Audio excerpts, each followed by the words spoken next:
তো কি এটা? কি রে বন্ধু, নতুন গাড়ি কিনলি? গাড়িটা সুন্দর হয়েছে রে। পরে নতুন একটা লয়ে নিলাম। না, ভালো হয়েছে গাড়িটা। কত নিল বন্ধু? মাত্র 2,30,000 টাকা লইছে রে। না, গাড়িটা খুব সুন্দর হয়েছে। আমারও না দোস্ত, গাড়ি চালাতে খুব মন চায়। মানে খুব মন চায় যে আমার একটা নতুন মোটর সাইকেল থাকবে। আমি একদিন কিনুম বন্ধু, ইনশাল্লাহ, যদি আল্লাহ বাঁচায় রাখে।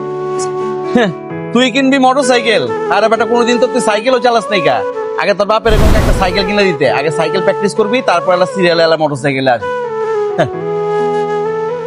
ভাই আমি গেলাম রে।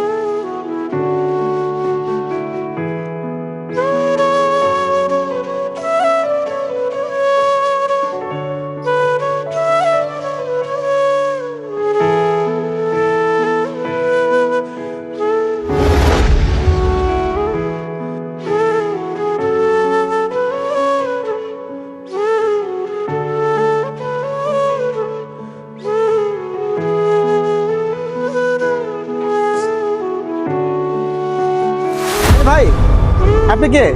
এই মোটর সাইকেলে বসছেন কেন? আমার মোটরসাইকেল। আপনার মোটর সাইকেল মানে? এটা তো আমার আমার- বন্ধুর নাম্বার প্লেট। আমার মোটরসাইকেল। এই রাখেন। আমার না না, এটা বাবু, এই চল আমার- চল চল চল ভাই, চল চল চল ভাই, চল চল চল চল।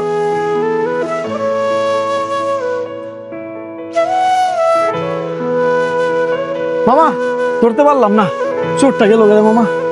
বন্ধুরে, তোর দিনকে আমি কত ইগনোর করে কথা বলছি, ওরা কত অপমান করছি। আজকে তুই যদি না থাকতে আমার বাইকটা চুরি হয়ে গেত রে। তুই তো আমার বন্ধু রে, কলিয়ার বন্ধু। দোস্ত, মনে কিছু করিস না বন্ধু, মাফ করে দিস আমারে। আমার বাইকই তোর বাইক, তোর যখন মন চাইবো তুই লয়ে যাইস।